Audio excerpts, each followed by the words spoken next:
आज 9 जून को केंद्र की मोदी सरकार को सत्ता में 11 साल पूरे हो चुके हैं। ये तीसरे कार्यकाल का पहला साल भी है। इन 11 वर्षों में सरकार ने कई बड़े फैसले लिए, देश को आर्थिक, तकनीकी और वैश्विक स्तर पर नई ऊंचाइयों तक पहुंचाने का दावा भी किया।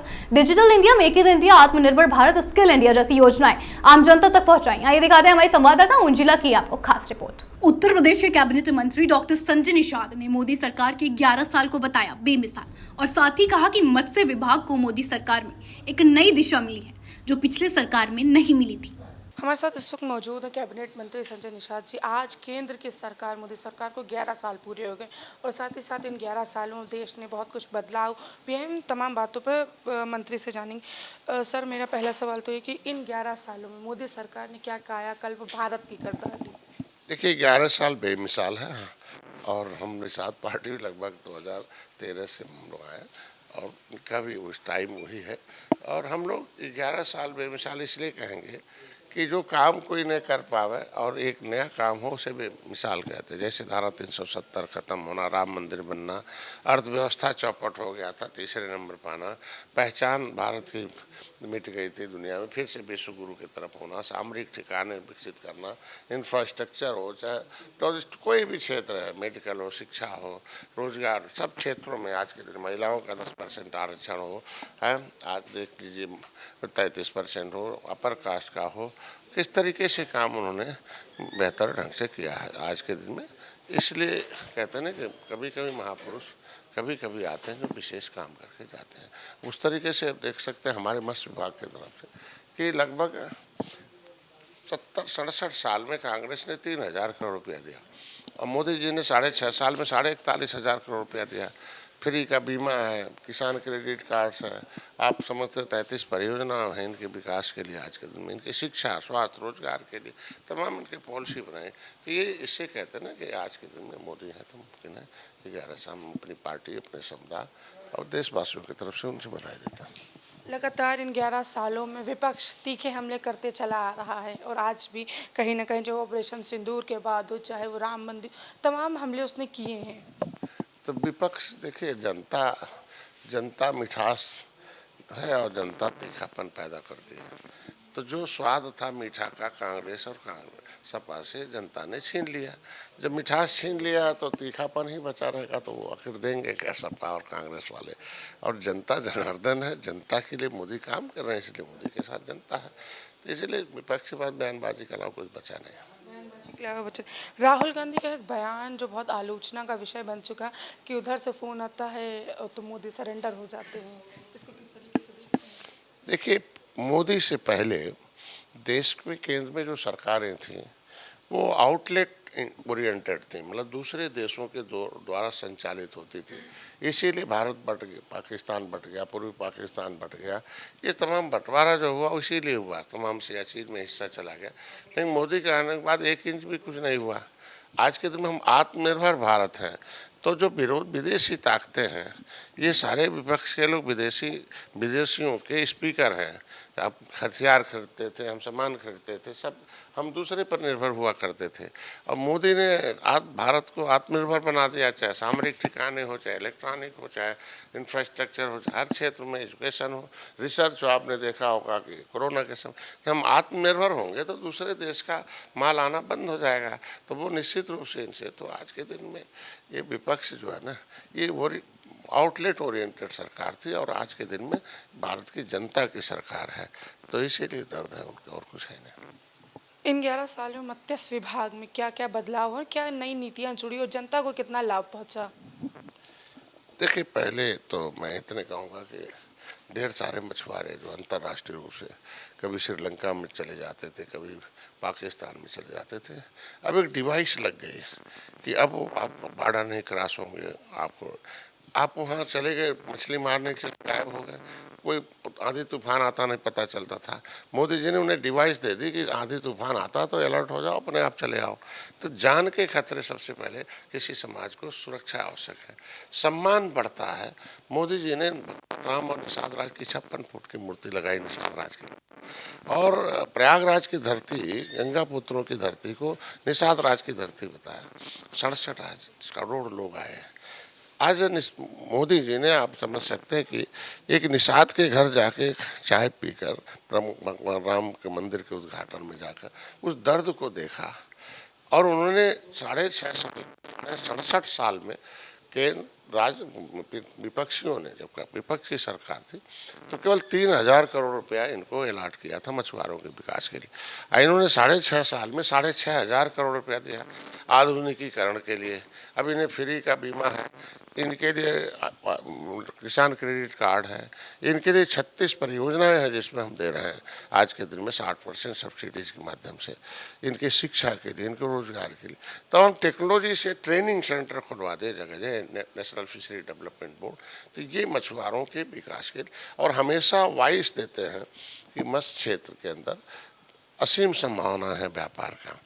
अब टेक्नोलॉजी दे दिया, पहले परंपरागत ढंग से मछली मारते थे, अब कम से आधुनिकीकरण। हम बड़े बड़े जलाशय में बड़े ठेकेदार हुआ करते थे, हमने प्लास्टिक का जलाशय दे दिया, मोदी जी ने जाओ, फिर महिलाओं को दे दिया सब्सिडी 60%, और जाओ उसमें जलाशय में तैरा दो, और फ्री में उनको दे दिया 10%। तो ये सब्सिडीज के माध्यम से उनको हम लोग आगे बढ़ा रहे हैं, मिले लगवा रहे हैं, उनके लिए तमाम पोखरे हैं। आज के दिन में पहले क्या था कि हम जो रिसर्च सेंटर है, NFGR जैसा हमारा जो मस्की रिसर्च सेंटर है, अब हमारे पास मछलियों में आधार कार्ड है कि गंगा की मछली है, कि जमुना की मछली है, कि बेतवा की है, कि घाघरा की है। उनके आदमी के आधार कार्ड मछलियों का आधार कार्ड भी हमारे वहाँ NFGR में है। और आज के दिन में इनके लिए सुरक्षा भी, तो किसी भी समाज का सम्मान बड़ा होता, फिर सुरक्षा, फिर समृद्धि, ये तीनों तरफ से चल रहा। और धीरे धीरे ये सताए गए लोग, अंग्रेजों, कोई नाम नहीं लेता था निषादों को, कम से कम मोदी जी ने इन्हें गले लगाया, जिस तरीके से त्रेता में भगवान राम ने निषाद राज को गले लगाया था। एक युग में एक निषाद राज के वंशज के बेटे डॉक्टर संजय को मोदी योगी ने गले लगाया, ये बहुत बड़ी बात है, और हम लोग उन्हें बधाई देते हैं। वाकई मतलब डिजिटलीकरण होने के बाद, आत्मनिर्भर भारत बनने के बाद मस्तक विभाग को काफ़ी सारी चीज़ें भी मिली। ये थे हमारे साथ कैबिनेट मंत्री संजय निषाद। मैं उंजला खान, कैमरा पर्सन अमित के साथ, श्री न्यूज़ लखनऊ। प्रदेश के पिछड़ा वर्ग कल्याण एवं दिव्यांगजन सशक्तिकरण राज्य मंत्री ने नरेंद्र कश्यप ने मोदी सरकार को 11 वर्षों की मोदी सरकार बेहद बेमिसाल बताया। उन्होंने ये भी कहा कि मोदी के नेतृत्व में 11 वर्षों में देश की अर्थव्यवस्था सबसे तेज बढ़ने वाली अर्थव्यवस्था बनी है। प्रधानमंत्री जी ने बड़े प्रभाव से नजदीकी देशों के साथ बेहतर रिश्तों को स्थापित किया है और सैन्य शक्तियों के प्रभाव से पाकिस्तान जैसे देश को 2 दिन में घुटनों पर लाकर खड़ा कर दिया। और इस वक्त मौजूद उत्तर प्रदेश के मंत्री नरेंद्र कश्यप जी, हम जानेंगे इन 11 सालों में क्या भारत का विकास हुआ और कितना विपक्ष लगातार तीखे हमले लगातार 11 साल सरकार की, मोदी सरकार पर करती आई और प्रदेश सरकार पर भी करती। इन तमाम चीज़ों को आप कैसे देखते हैं? 11 वर्षों की मोदी सरकार बेहद बेमिसाल रही। मोदी जी के नेतृत्व में 11 वर्षों में देश की अर्थव्यवस्था सबसे तेजी के साथ बढ़ने वाली अर्थव्यवस्था बनी। चौथे नंबर पर अर्थव्यवस्था को लाने का काम प्रधानमंत्री जी ने किया। सामरिक शक्ति का प्रभाव बढ़ाते हुए नज़दीकी देशों के साथ बेहतर रिश्तों को स्थापित किया। सैन्य शक्तियों के प्रभाव से पाकिस्तान जैसे देश को 2 दिनों में घुटनों पर लाकर खड़ा कर दिया। भगवान श्री राम के मंदिर की प्राण प्रतिष्ठा हो, वन नेशन वन इलेक्शन को लागू करने का प्रयास हो, one nation one ration card की पॉलिसी हो, वन रैंक वन पेंशन की पॉलिसी हो, सभी बेहतरीन योजनाओं पर प्रधानमंत्री जी ने भारी सफलता हासिल की है। भारत की अर्थव्यवस्था $5 ट्रिलियन हो सके, विकसित राष्ट्र के संकल्पना को पूरा किया जा सके, इस दिशा में भी प्रधानमंत्री जी ने महती कदम उठाने में कामयाबी हासिल की है। जम्मू कश्मीर से कन्याकुमारी तक राष्ट्र की एकता को सशक्त करने के लिए प्रधानमंत्री जी ने कल परसों में ही जम्मू कश्मीर के सबसे बड़े रेलवे पुल का लोकार्पण करके देश को नई सौगात दी है। उत्तर प्रदेश के लोग तो सौभाग्यशाली हैं, चूंकि प्रधानमंत्री जी लगातार तीसरी बार बनारस की सीट से सांसद चुनकर उन्हें उत्तर प्रदेश की कायाकल्प करने में भी कोई कमी नहीं छोड़ी है। आदरणीय योगी जी और मोदी जी के नेतृत्व में उत्तर प्रदेश 8 वर्षों में विकास के नए ऐतिहासिक कार्यों करने में कामयाब हुआ। करप्शन और क्राइम पर जीरो टॉलरेंस की पॉलिसी ने उत्तर प्रदेश की जनता को नया जीवन दिया। आज उत्तर प्रदेश की जनता ये महसूस करती है कि डबल इंजन की सरकार की तरह यदि और सरकारों ने भी उत्तर प्रदेश में काम किया होता तो हमारा प्रदेश देश में नंबर 1 की अर्थव्यवस्था हो सकता था। लेकिन प्रसन्नता की बात है, योगी जी की लीडरशिप में आज उत्तर प्रदेश देश के दूसरे नंबर पर आकर स्थापित हो गया। आने वाले समय में उत्तर प्रदेश की जनता उत्तर प्रदेश को अर्थव्यवस्था की दृष्टि से नंबर 1 पर आता हुआ देखेगी। जी, इन 11 सालों में पिछड़ा वर्ग कल्याण विभाग में कितनी योजनाएं हासिल करी, कितनी नीतियां पहुंची और आम जनता तक के क्या विकास का दर पहुंचा, क्या बदलाव आया?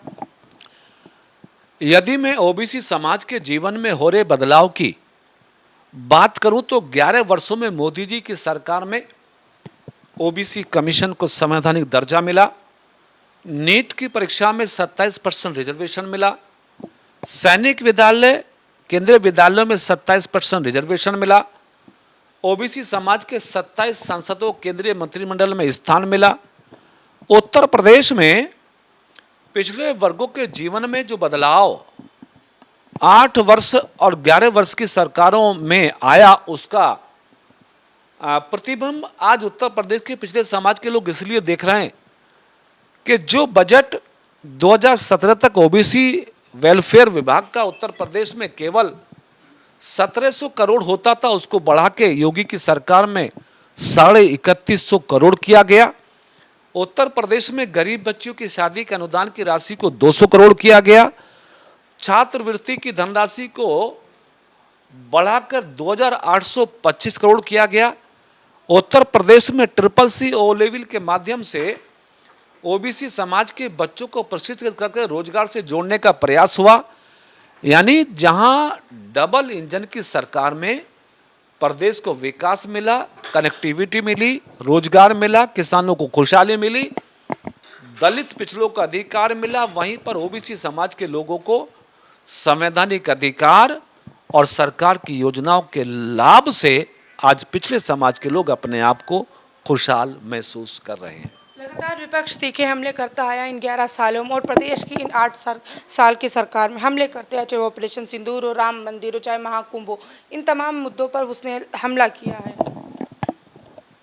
विपक्ष अपने मेरे ख्याल से राजनीतिक धर्म से विचलित है।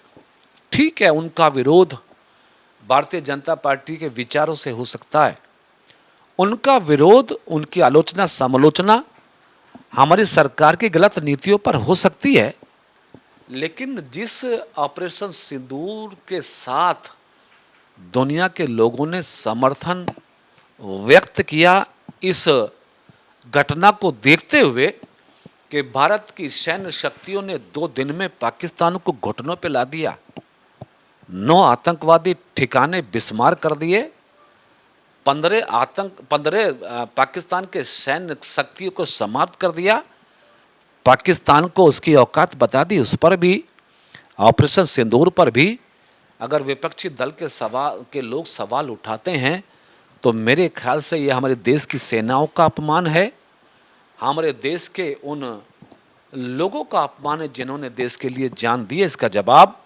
विपक्षियों को आने वाले समय में देना पड़ेगा। आने वाले समय में दें।